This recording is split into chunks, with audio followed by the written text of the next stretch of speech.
ფინანსთა სამინისტროს გათვლებით საქართველოს 2026 წლის ბიუჯეტი 35.9 მილიარდი ლარი იქნება. ეკონომიკური ზრდა წლიურ 5%-ში, ინფლაცია კი მიზნობრივ 3%-ში განისაზღვრება. რაში დაიხარჯება მიმდინარე წლის ბიუჯეტთან შედარებით საშუალოდ 2.9 მილიარდი ლარით მეტი ბიუჯეტი. ამაზე პარლამენტში ფინანსთა მინისტრმა ლაშა ხუცეშვილმა ისაუბრა. მომდევნო წლის ბიუჯეტში პრიორიტეტი სოციალური და ინფრასტრუქტურული მიმართულებები იქნება. მისი თქმით, პენსია 20 და 45 ლარით გაიზრდება. 10%-ით გაიზრდება ხელფასები საჯარო სამსახურში დასაქმებულ მოქალაქეებს. გაიზრდება განათლებისთვის გამოყოფილი ხარჯებიც, მათ შორის სკოლებისა და ბაღების ინფრასტრუქტურის განახლებისთვის. ლაშა ხუციშვილი აცხადებს, რომ 3.9 მილიარდ ლარზე მეტი დაიხარჯება თავდაცვაზე, პოლიციასა და უსაფრთხოებაზე.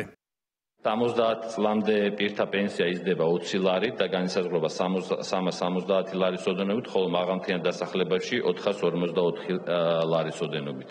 გარდა პენსიისა, რომელიც როგორც იცით ინდექსირებულია და კონკრეტული ფორმულით ხდება მისი ზრდა, ბიუჯეტში გათვალისწინებულია მკვეთრად გამოხატული და 18 წლამდე შეშემოყირების სოციალური გასაცემლების ზრდა, ამ მომდევნო წელს 45 ლარის ოდენობით, ხოლო დანარჩენი კატეგორიის შეშემოყირთა გასაცემლების ზრდა 20 ლარის ოდენობით. ჯამში სოციალური პროგრამების დაფინანსება შეადგენს 7 მილიარდ ლარს, საჯარო სკოლების დაფინანსებაზე მიიმართება 1.7 მილიარდი ლარი, საჯარო სკოლების მშენებლობა რეაბილიტაციისთვის გამოყოფილია 500 მილიონ ლარზე მეტი, საბავშვო ბაღების მშენებლობა რეაბილიტაციისთვის მიიმართება 110 მილიონი ლარი. თავდაცვის შინაგან საქმეთა სამინისტროს უსაფრთხოების სამსახურის დასაფინანსებლად გამოყოფილია 3.5 მილიარდ ლარზე მეტი, რომლის ფარგლებშიც განხორციელდება პოლიციელებისა და ჯარისკაცების ხელფასების 10%-იანი ზრდა. თავდაცვის ინფრასტრუქტურისა და შესაძლებლობების განვითარებისთვის გამოყოფილია 455 მილიონი ლარი. საჯარო მოხელეთა ანაზღაურების მარეგულირებული კანონმდებლობის შესაბამისად ხდება მისი ზრდა 2026 წელსაც და გათვალისწინებულია საჯარო მოხელეთა ანაზღაურების 10%-იანი ზრდა. ბიუჯეტის პრიორიტეტების გაცნობისთვის მინისტრს მადლობა გადაუხადეს ქართული ოცნების დეპუტატებმა. რამდენიმე მათგანმა ლაშა ხუციშვილს თავიანთი შენიშვნები შეახსენა და ბიუჯეტის მიღებამდე მათი გათვალისწინება ისურვა. ბატონ ლაშას როგორც ყოველთვის ამომწურავი პრეზენტაცია ჰქონდა. ეკონომიკური ზრდაც საქართველოს იქნება პირველ ადგილზე, არა მარტო ევროკავშირის ქვეყნებს შორის, არამედ კანდიდატ ქვეყნებს შორის. ჩვენ განვიხილეთ კომიტეტზე, ყველა კომიტეტიდან ჩვენ მოვკრიფეთ ყველა შენიშვნა რაც ჰქონდათ კომიტეტებს, ფრაქციებს და დასკვნა არის 22 პუნქტიანი დასკვნა გაგზავნილი, რომელზეც დიდი იმედი მაქვს, რომ უმეტესი ნაწილი ყოველ შემთხვევაში რაზეც საუბარი ჰქონდა შესრულდება, ეს ეხება როგორც სოციალურ თემებს, ისე ინფრასტრუქტურის განვითარებას, რაც აქ იყო საუბარი.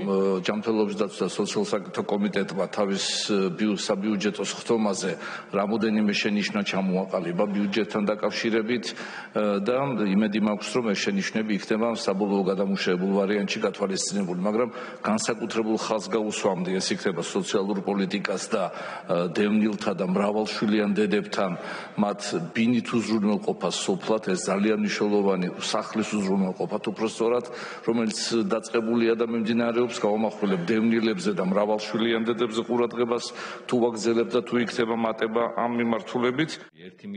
წარმოდგენილ ბიუჯეტს სავარაუდოდ მხარს არ დაუჭერს პარტია გახარია საქართველოსთვის დეპუტატები. მათი განცხადებით, ეს ბიუჯეტი ქართული ოცნების პარტიულ ინტერესებზეა მორგებული და მაგალითად პენსიის 20 ლარით ზრდა, გაზრდილი ფასების ფონზე, პენსიონერი მოქალაქეების დაცინვაა.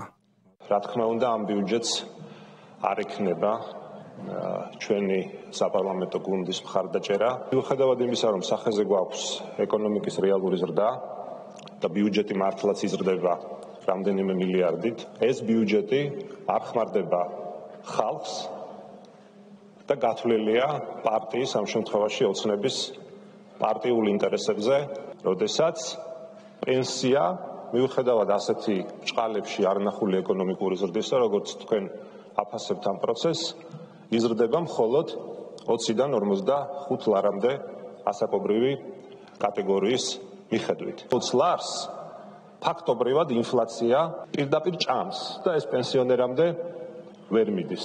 ფასები რეალურად კიდევ უფრო გაზრდილია, ვიდრე ჩემს მიერ ნახსენები, უпростоრად თქვენს მიერ გამოქვეყნებული 12% პროდუქტებზე. შეუძლებელია დღევანდელი ინფლაციის პირობებში საქართველოს რიგით მოქალაქეს ხელფასი ჰქონდეს 1000 ლარზე ნაკლები. წარვადგენთ საკანონმდებლო ინიციატივას, კანონ პროექტს, რომელიც ითვალისწინებს მინიმალური ხელფასის დაკანონებას 1000 ლარის ოდენობით.